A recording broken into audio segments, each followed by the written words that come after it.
King of Talk na si Boy Abunda ayaw nga bang kapanayamin si two-time Olympic gold medalist Carlos Yulo dahil sa balitang pambabastos nito sa sariling ina gayong kilalang mapagmahal sa nanay si Boy Abunda. Pagdating sa maiinit na usapin tungkol sa mga kilalang personalidad, inaabangan ng mga tao na maisalang ito sa panayam ng batikang TV host na si Boy Abunda. Pero bakit nga ba hanggang ngayon ay hindi pa niya nakakapanayam ang 2 beses na Olympic gold medalist na si Carlos Yulo? Bukod kasi sa kanyang karangalang naiuwi sa Pilipinas, nababalot din ng kontrobersya ang relasyon niya sa kanyang inang si Angelica Yulo at kanilang pamilya. Pagdating sa maiinit na usaping tulad nito, madalas ang inaabangan ng publiko ay ang panayam ng batikang TV host na si Boy Abunda.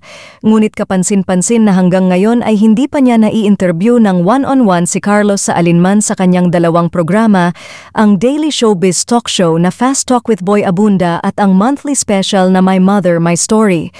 May mga kumalat pang balita na sadyang iniiwasan ni Boy na ma-interview si Carlos Yulo dahil sa pambabastos nito sa sariling ina nang tawagin niya itong sinungaling at magnanakaw.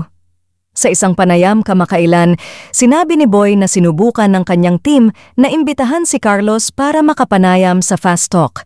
Subalit hindi ito nangyari dahil sa conflict sa schedule.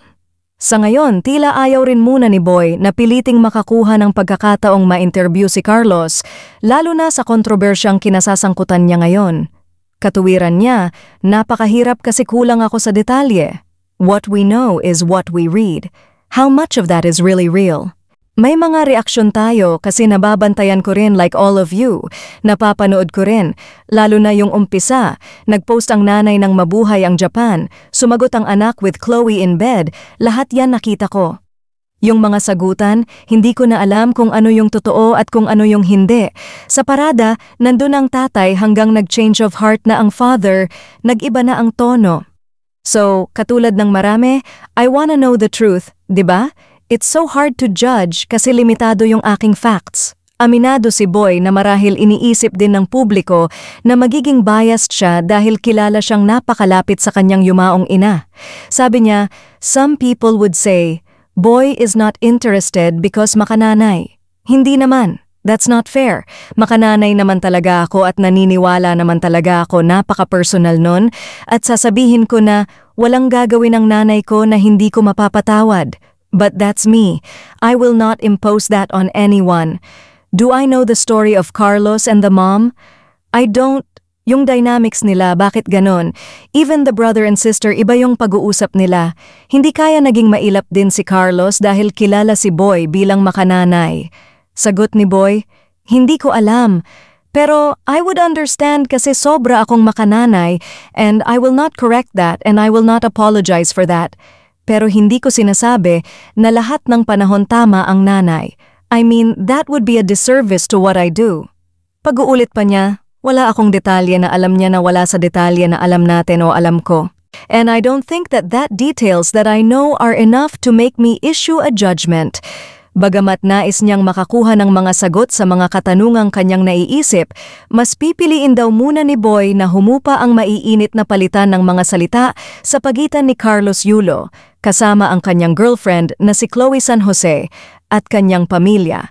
Paliwanag ni Boy, I can only pray ito, totoo talaga, na sana ngayon na maganda-ganda na ang buhay ninyo, mag-usap. I don't know, maybe kailangang tumahimik muna.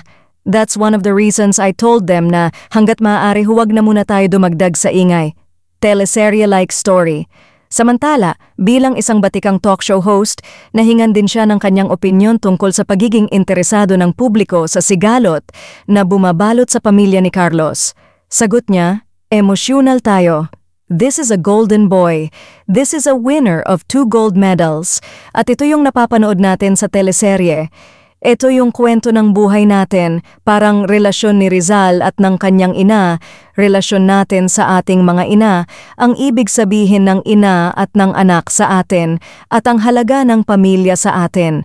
So, ang ingredients ng relasyon ni Carlos at ng kanyang ina, lahat present doon. It's not just a story, it's the story of this country.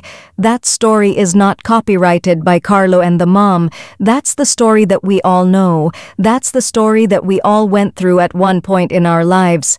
Sa huli, inihayag pa rin ni Boy ang kanyang interes na makausap si Carlos.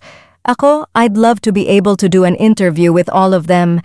Siguro when tempers are down. Sana, pagtatapos niya. Samantala, ngayong linggo, Setyembre 29, mapapanood ang panayam ni Boy sa Pinoy athlete na si EJ Obiena para sa My Mother, My Story.